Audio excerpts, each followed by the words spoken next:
This video is sponsored by DistroKid. I'm going to show you 7 essential EQ moves you should consider making to get a massive low end. That means bigger basses, harder hitting kicks, and a cleaner, fuller sound overall. I'm going to show you these moves in the context of a rap instrumental that should look something similar to the sessions that you're mixing and mastering on your own. And my promise is that by the end of this video, you'll be armed with a variety of EQ strategies that you can rely on to achieve a fuller, cleaner, louder low end. Now, just to show you that what I'm talking about is legit, let me play you the example that I have, and all I'm going to do is bypass all of the EQ moves that I've made and then put them in, and you're going to hear there's a significant difference from where we started and where we'll end up by the end of this video.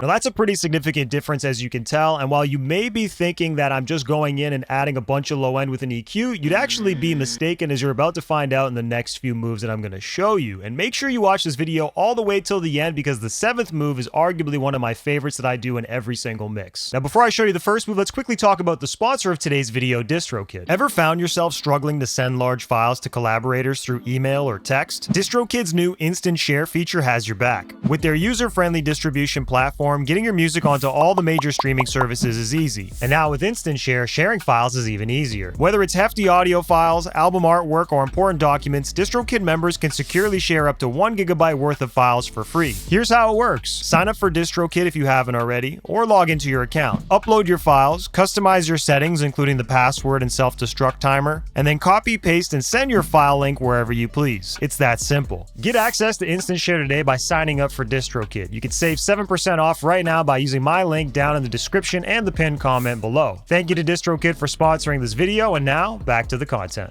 Now, the first move is to use a high pass or low cut filter for more clarity. Now, what I mean by this is actually not applying a low cut or high pass filter to your bass sounds. So your kick, your 808, your bass, I'm not talking about filtering those. I want to actually leave them untouched if possible, and instead focus this onto my non-low end sounds, or the sounds that don't necessarily require low end. So for example, in this session, if I look here, I got a synth, keys, choir, strings, and some parallel channels such as a distortion and a parallel compression, and I've applied a low cut filter to each of them, right? So the synth, for example, I'm filtering out 118. On the keys, I'm filtering out 31. On the choir, I'm filtering out 108. And on the strings, I'm filtering out 124 and below. The parallel channels are similar. Both of them are filtering out 80 hertz and lower. Now, the logic here is that these sounds do not necessarily need low end, and you can tell here that a lot of these moves are very much focused on cutting below 200 hertz. And by doing so, I'm essentially removing those unnecessary frequencies, which will make these sounds sound cleaner, but then at the same time open up that frequency range entirely for the kick and the bass to dominate unobstructed. And this actually extends beyond these instrument sounds. If I go up, you'll see that on some of my drum sounds, not all of them, but some of them, such as this clap, my snare, and my hi-hat, I'm actually doing the same thing, and I'm filtering out a lot of that low end. But just to prove my point, let's actually bypass all of these EQs, and you could just pay attention to the low end and see how does it sound. Do you notice that the low end comes up more when I put the EQ in versus not? Here we go.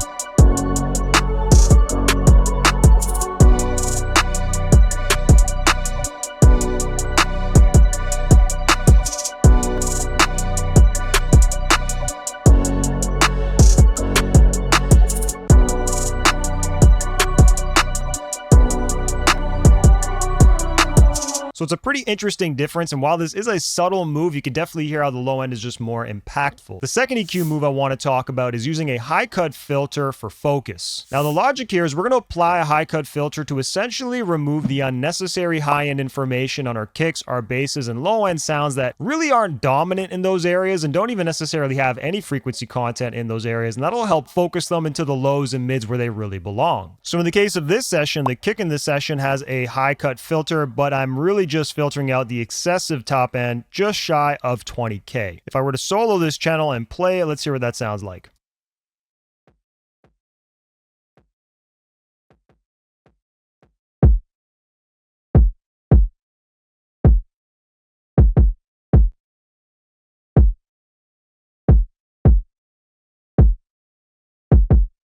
So a very subtle difference, really no difference at all if I'm being honest, but again, just getting the benefit of being able to focus the sound. Now, of course, I'm pretty high up here, and the reason why is that you don't want to go too crazy or far with this move, because if you roll off too much, you're going to end up with a darker, less articulate sound, especially for the kick, as the clickiness of the kick is really in that upper range. And obviously, if we roll off way too much high end, that's going to be a problem. So in my case, I've obviously rolled off closer to the 20K mark, but you may want to go as far as 15 or 13 kilohertz. Somewhere in that window is probably going to be okay to get by with, but of course use your ears and judgment when doing this yourself. Same thing goes for the bass. If I look at the bass in this session, I'm actually doing a much more aggressive move, and that's just because of the way that this bass is in this session. Now, I'm actually cutting off around 3000 hertz. This is an exception to the rule. It's not something you're always going to do. It really depends on the bass that you have, but just check out this bass right now.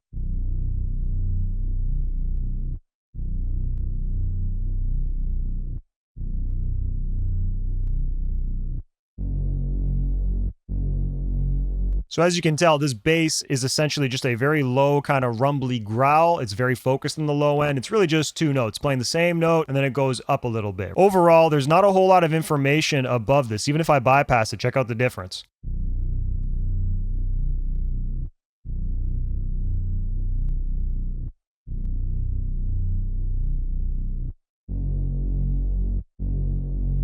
So not really a big difference, and really this is just how the song was produced. It makes my life a little bit easier, and as a safety net, I still have my high cut filter here, just making sure that the sound is focused into the low end. However, if you're dealing with a bass that has a whole broad range of frequencies, you're going to want to do something similar to the kick, which is just roll off some of that excessive high end, typically above 10K. I don't want to give you a hard and fast number. Use your ears once again, but essentially anything that doesn't really feel important to the bass sound, you can get rid of as long as it's really excessive high end. Now, the third move I want to talk about is subtract before you add. The general logic here is a lot of us want to go ahead and just start cranking frequencies, especially in the low end, and we find that it sounds pleasing at least at first because it's just louder. However, when you really focus on boosting low end frequencies, you're going to find that a lot of times these boosts tend to produce a woolly or gooey, a less articulate sound. It's not necessarily the best approach, and there actually may be better ways to enhance the low end of your mix without necessarily reaching for an EQ and boosting. In fact, subtraction can lead to really great results because it almost gives you this illusion that you've boosted the frequencies around what you've taken away. Now, if we pay attention to the kick on this track, we're going to identify a few different areas that you're going to want to consider cutting. And of course, this is going to be greatly dependent on your track and not necessarily apply every single time. The first range I want to focus on is the boomy range, which is typically between 150 hertz and 200 hertz. If your kick drum is pretty thick already, consider cutting in this area, as it can reduce excessive boominess or resonances within the kick drum and prevent it from overpowering the other elements in the mix, and this will especially help allow your bass frequencies to breathe more. So in the context of this particular session, I've actually got 160 isolated here, and I'm actually taking it down by about 2.5 dB. Let's solo this frequency and just see what that sounds like.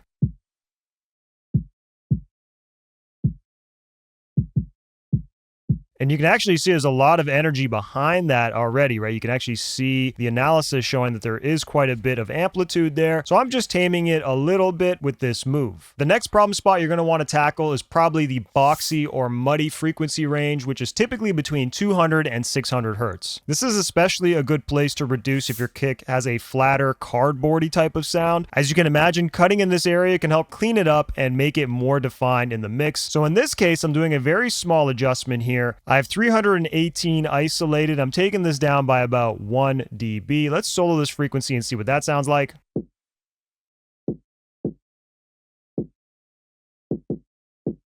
Now, the third area you're going to want to consider addressing in your kick mix is the high end, which is going to be 10K and above. So the excessive high end, we've already talked about filtering some of this area, but sometimes there's a lot of presence in the 10K and above area, which may make sense to reduce in order to allow for some other sounds to dominate. Now, on this track here, I'm doing a very slight shelf reduction of about 1 dB around 10K. So I'm just gently sloping off that high end, creating a little bit more of a focused sound. Let's see what this sounds like.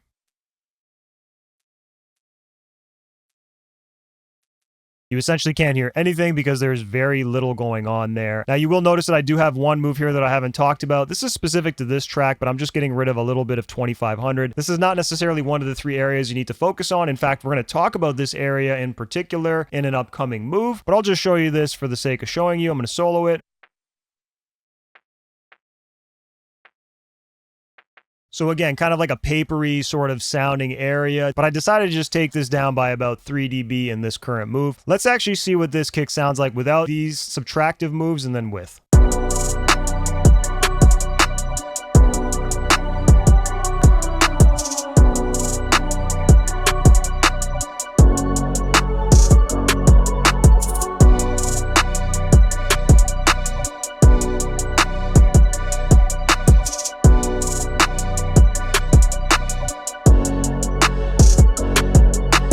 It's almost surprising how much more articulate the kick becomes just by removing frequencies as I've just shown you. Let's actually switch gears now though and talk about the bass instead. Now just like the kick, there's 3 main areas that we're going to want to focus on reducing. However, of course, you could reduce more than this, but the first one is that same kind of boomy area, which for the bass is usually going to be between 100 and 200 hertz. Now before I tackle the boomy range, just talk quickly about this filter. I am just applying a low cut filter here for a very specific reason. I'm getting rid of about 16 hertz and lower, and that's just really cleaning up some of that low end rumble. Didn't feel like I needed it, and even though I mentioned to you guys that you don't necessarily need to use a low cut filter all the time, rules are made to be broken, and these aren't really rules. These are just suggestions or ideas to work from. So in this case, I applied it here, but I'm not necessarily going to always be filtering out my low end. That being said, let's talk about the actual boomy range, which is this number 2 here. I'm getting rid of around 124 hertz by 1 dB. Very slight reduction, and this area is not totally poking out in a crazy way, but I wanted to just tame it a little bit. I'm going to solo this. Let's take a listen to what it sounds like.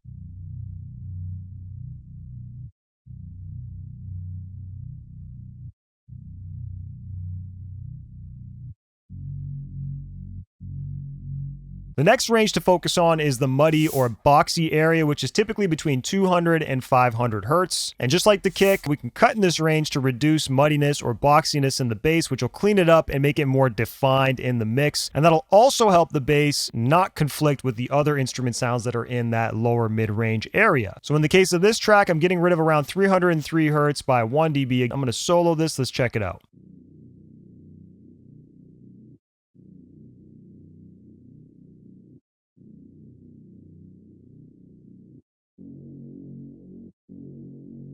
This bass is actually not the worst bass I've ever dealt with. I actually don't even find these areas to be too problematic, but I am just tightening it up a little bit, sculpting this bass sound into a more focused version of itself. The final move to talk about with relation to the bass is reducing the frequency presence of the high end, particularly 8 kilohertz and above. And the benefit of this is going to help remove any unwanted noise or hiss, especially if you actually recorded a proper bass. If you played the bass guitar or have something mic'd up, you can reduce that, reduce the hiss, reduce the air, reduce the room noise that's present on that recording. And also, if you're not recording and dealing with program material like I am here, it's going to just help focus that bass, even if you aren't filtering it and instead notching frequencies out. Now, you can tell that I actually didn't make this move myself because I am filtering out about 3000 and above. However, if I didn't do that, I could probably actually go in with some sort of bell and notch things out as I see fit. Now, the next EQ move I want to show you is to use dynamic EQ for more transparent cuts. So the key benefit of a dynamic EQ is instead of making a static move, which is what you see here, this is the kick EQ that we had from before, and you could tell, for example, with band number 1, I'm perpetually losing minus 2.5 dB at that frequency range of 160 hertz. However, with a dynamic EQ, what I could do is instead not make that move happen perpetually, and instead create a range, which is going to be the maximum amount of volume reduction that can take place, and then I could essentially set up a threshold. So essentially, whenever this 160 hertz pocket becomes too loud and passes the threshold that we've set, it's going to then get reduced by the EQ. What I like about that is it tends to sound a lot more natural and transparent because it's not always getting rid of a frequency, and that frequency may not necessarily always be a problem. It may only be a problem at certain moments in a mix or during certain parts of the arrangement. So by doing it this way, you can achieve a more transparent result ultimately. Let's actually check this out. I'm going to play this and I'll recreate this quickly with the other bands, but first let's just focus on setting this one. I'm going to play it and bring down my threshold until I can see that this is starting to move and work.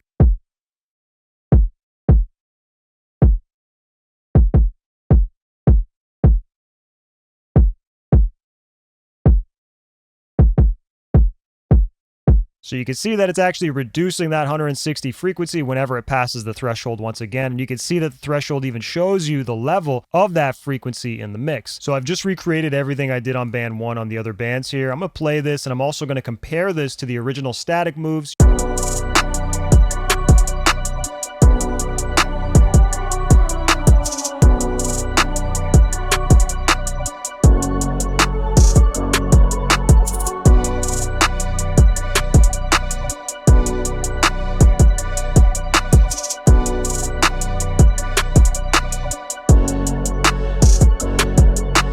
You may actually prefer the static move to the dynamic move I'm showing you now, but either way, you know this is an option you can incorporate into your arsenal. And a benefit of the dynamic move is it also moves and breathes a little bit more. So not only does it sound more transparent, but it kind of gives you this illusion of movement at the same time, as it obviously is dynamically reducing things. Now, the next EQ move I want to show you is reducing frequency masking between competing sounds with EQ. Let's first focus on the low end sounds of our track, which are going to be the kick and the bass in this case. The way I like to think about this is the kick is going to be our attack and our bass is going to be our sustain. The kick punctuates the bass line, and ultimately we want to just make some room for it, almost similar to a sidechain compressor, but a little bit more frequency specific in this case. So what I'm actually going to do is put an instance of the FabFilter Pro Q3 on, and then I'm going to copy that over onto the bass as well. Now with the Pro Q on both, and the Pro Q has a special feature that makes this a lot easier, you can go to the analyzer, and now I'm on my kick. So if I actually switch over to my bass instead, and I go to my analyzer and choose the kick channel, I'm now going to be able to see the kick and the bass at the same time on the frequency analyzer in the background. And anytime that there's red overlap, it's going to be telling me that there is some sort of frequency masking taking place on that frequency between the kick and the bass. Let's play this and check it out.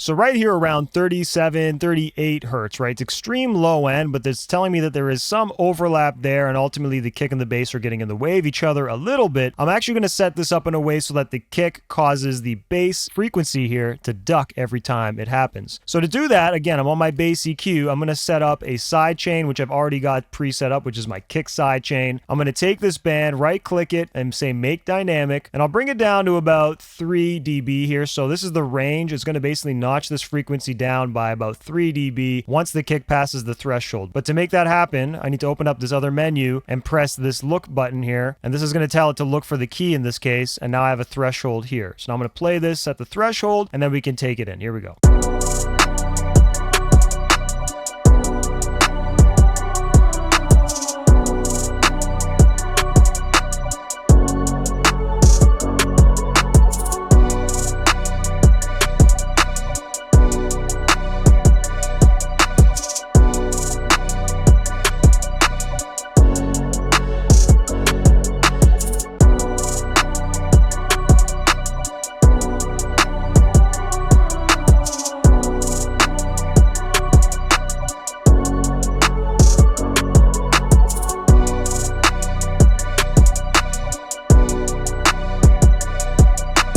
So even though they are not necessarily super congested, you could hear how there is a little bit more separation between them as a result of doing this. Now, if you want to see a whole series of videos I did on this topic of frequency masking in particular, because it's applicable in a lot of different situations, click the card you're going to see on screen to check that out. But now let's talk about the second last move you should make, which is to boost mid and high frequencies for presence. Now, I like to specifically boost two areas on the kick in particular. The first frequency range is between 600 and 1200 hertz, which some people call the knocking click, and the second frequency range is between 1200 and 6000 hertz, which is usually the high click. Boosting one or both of these areas can produce a clearer, more distinctive beater sound from the kick, which will basically make it more defined than before. Now in this case, I'm actually boosting 772 hertz by about 1.5 dB. Let's solo and hear that.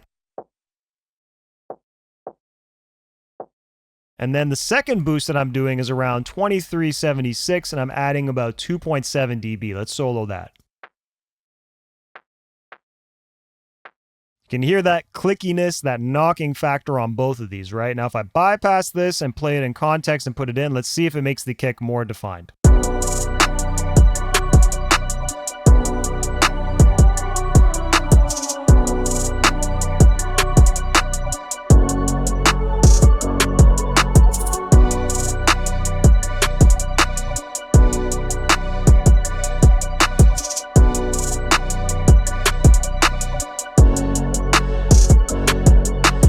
So now what about the bass? When it comes to boosting bass, there's usually 3 areas that are worth focusing on. The first is the presence or attack area, which is somewhere between 500 Hz and 2 kHz. Boosting in this range can add definition and punch to the bass, making it cut through the mix a bit more effectively. It also helps bring out the mid-range frequencies that give a bass its character and its articulation. In my case here, I'm boosting around 824 Hz by about 1 dB. Let's solo this frequency and see what it sounds like.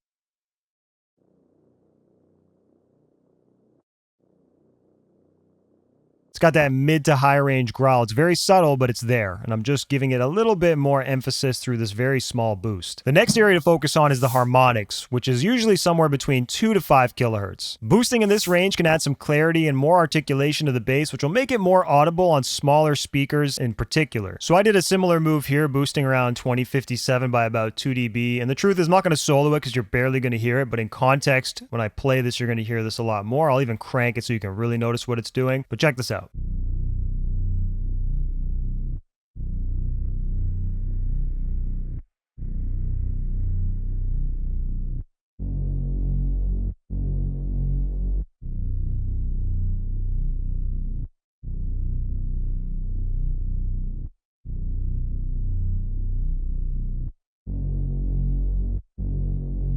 Again, just a little bit more presence and detail, but something that you're not really going to hear in solo mode, at least in this case with this bass. Now, the third area worth looking at boosting is the high harmonic area, which is basically 10K and above. Really, we're talking about air here, and while it seems counterintuitive, adding some high-end air to bass, especially in 808, can help it cut through a bit more clearly, especially on smaller listening devices. This is actually a trick I learned from Jay-Z's engineer, Young Guru, and this is because small devices are often not capable of reproducing low-end frequencies because of how small their drivers are. However, they can produce higher end frequencies, so boosting in this area can be a good cheat code to potentially getting your basses to cut more on smaller listening devices without necessarily impacting them or negatively affecting them. So just to mess around and knowing that there isn't really anything on this track above 10K, let's actually just boost this frequency here and see if it can produce any kind of effect.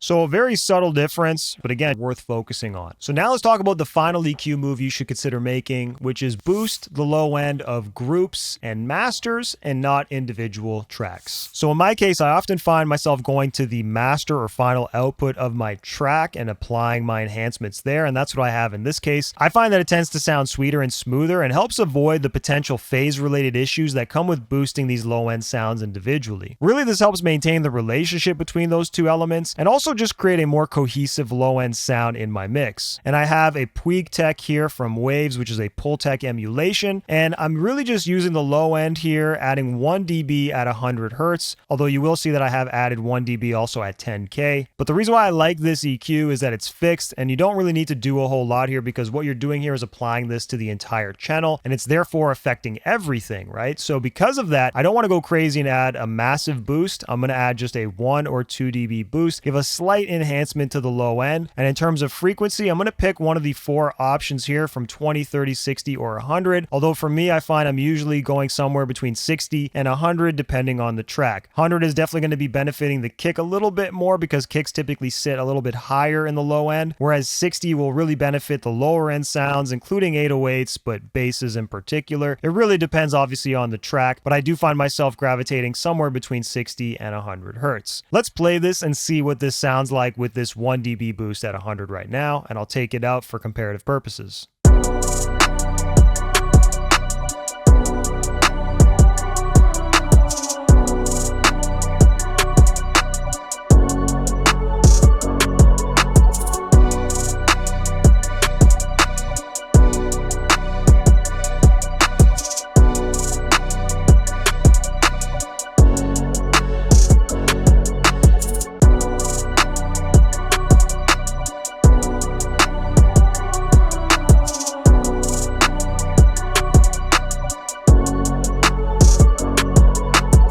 So you can hear how that was actually a pretty significant difference. It just sounds more hyped up and better, and even though it's a small move, it's enough of a move to just create a more impactful low end while also mitigating some of that negative stuff I talked about before. Now EQ is important, but it's not the most important thing when it comes to mixing kicks, basses, and achieving a clear full low end sound. In fact, there's a secret killer of your low end that you may not even be aware about, and you can find out what that is by clicking the card you see on screen right now and watching this video. I appreciate y'all for watching. Don't forget to like the video if you got value out of it, and subscribe if you're new. I'll see you next time. Peace. 5